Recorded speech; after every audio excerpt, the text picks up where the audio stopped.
Hi Elizabeth, I'm Haley in the radiology program. I wanted to respond to your video for the IPE assignment, morbidity and mortality. First, I wanted to say that I agreed with your puzzle pieces, the misconceptions, and the roles that nurses play in the healthcare environment. Closely monitoring trends for signs and symptoms of something that could go wrong for a patient was one that stood out to me because it did play such a huge role in the case study that we just went over.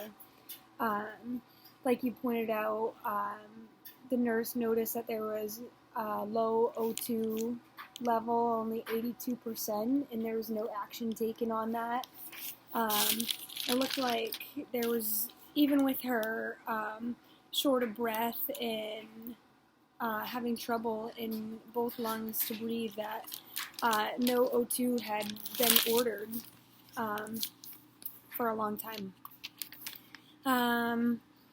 And another role that you said that nurses play is that they act as a middleman, which I think is really true and leaves a lot of room for error if that responsibility isn't taken seriously. The preventative measures that you spoke about, talking about the sepsis and pancreatitis, how it would have been a good idea for the operating surgeon to keep Miss Johnson longer because her old age did leave her at an increased risk for these things.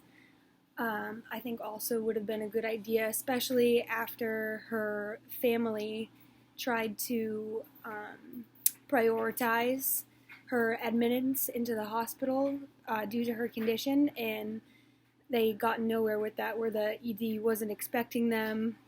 She went 12 hours without pain medication. A preventative measure definitely would have just been keeping her right from the get-go to monitor her before they sent her home. I also like how you spoke about the hierarchy that comes into play here. Everyone was afraid to step on the operating surgeon's toes. No one stepped up to make decisions that this patient needed. And one example was when the family got in contact with the surgeon's partner. They said they weren't authorized to make any calls, but the surgeon wasn't on duty. So who is going to make those calls? Hierarchy definitely played a role there.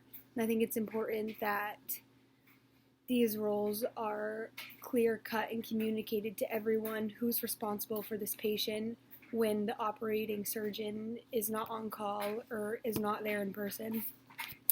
Nice job, thanks.